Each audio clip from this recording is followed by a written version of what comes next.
Welcome to Tryin. Why buy when you can make? I'm Patrick Norton. I'm Michael Hands. Last night was the holiday party, and I'm not gonna say that I'm hungover, but I will. He's hungover. So is half the office. I'm sober, so I'm the designated driver for life, and apparently I'm responsible for breakfast on New Year's Day. We love donuts. Who doesn't? But the last great donut shop in San Francisco, aka Bob's Donuts, aka the 24-hour donut shop that churns out hot, delicious buttermilk donuts after midnight and all night long, is a nightmare to get to on New Year's Eve. So what do you do when you don't want to fight drunk bros and creatures of the night? At 3 in the morning, you get your box of buttermilk donuts to soothe your New Year's Day hangover? you buy them from the store? Excuse me? You make them? Better answer. They're super simple. It's fried dough, yo. And they're incredibly easy to screw up. The best cooking magazine ever, Cooks Illustrated. Buy a copy next time you see it in your local market. I've subscribed to the website for years, cooksillustrated.com. Says there are like 2 tricks to delivering a superior donut. 1, shortening, not oil, which is why we have these bad boys, so the donuts aren't greasy, and heating it to the right temperature. 375. Now, you should probably be using our KitchenAid mixer, but after the incident involving me damaging a $300 Le Creuset pot, I'm not gonna sneak the KitchenAid out of the house. So I'm gonna use a standard mixing bowl and your basic wooden spoon. You're also gonna need some sort of heavy, sturdy pot.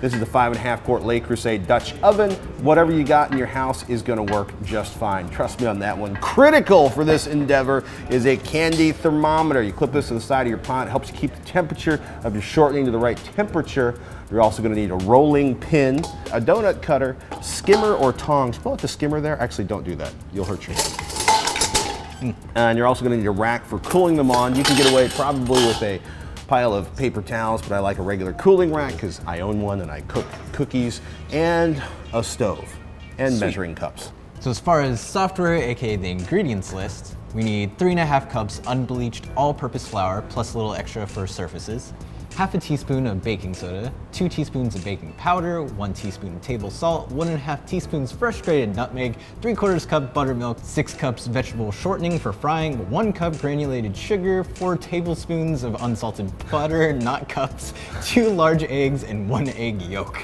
Cool. You ready? I'm ready. Let's make cook. these donuts. Hey, remember, heat your shortening gradually. Aim low, sneak up on 375 degrees, and make sure you got your candy thermometer in there, because the last thing we want to do is basically create a grease fire. You don't want smoke and grease while smoking shortening. And remember, should you have a grease fire, pretend this is your flaming pot on the stove. Get your lid, walk up to it like St. George battling a dragon, and put the lid down and smother it, or smother it with a towel, or smother it with baking soda. Do not use water. That will probably Grease cause fires, water, bad. bad. Do not throw water on a grease fire. Just trust me on that one. All right, Safety warnings aside. let's do this. All right. So we got our candy thermometer hooked to the side of our pot here. It's critical that you don't let the bottom of the candy thermometer touch the bottom of the pot. That'll keep it from destroying itself inside of there. And I come from the really simple, old school, drop the shortening into the pot and let it get its melt on. Sometimes it drops all in one chunk. More often than not, though, you end up scraping it out. Now we wait. No, No? now we mix. Oh. So I'm going to quote Cooks Illustrated here again. 1 cup of flour, sugar, baking soda, baking powder, salt, and nutmeg. Next up, we're going to mix the buttermilk, butter, and eggs in a 2-cup Pyrex measuring cup. Add the wet ingredients to the dry. This isn't all the flour, right? No. Okay.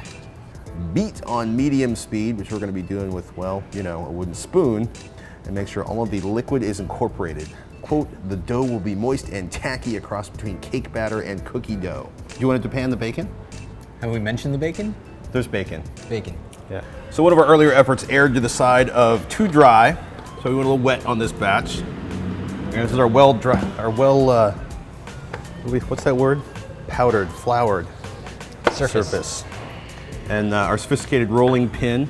This is a vodka bottle we found in the fridge covered with saran wrap. You want to make sure you've dusted your hands, Oh, dusted the work surface, and dusted your rolling pin. I didn't know you could do that. You can do anything at least once in life. Okay. See how it works out. Well, you know, what's worse that can happen? Everything sticks and we have to throw out the whole batch. Well, that's better than die and try it. Let's do a little sprinkle here. For all the super professional bakers out there, feel free to tell me how I'm doing it wrong so I can do it better next time. Just comment down below if you're on YouTube, or send us an email to dietryin@revision3.com or @dietryin. you want to cut the donuts or the holes? I'll do the holes. No, I'm doing the donut. Just flour it. No.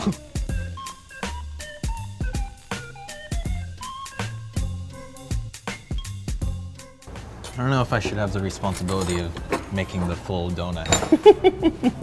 I should be downgraded to donut holes. Yeah, these are either going to be really amazing or really awful.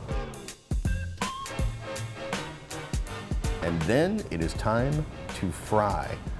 So as they float to the top, we flip them, looking for a nice golden brown. And we are going to need to turn the heat down, kids, in a big way. Looking golden brown to you guys? Maybe slightly past, but perfect. These are the first two donut holes that came out. I bet they are incredibly overcooked on the outside and raw in the middle. Actually, It looks good. I'm gonna a little undercooked in the middle. bacon wrap mine. The texture is awesome. Super crispy and then like fluffy on the inside. Where's the bacon though?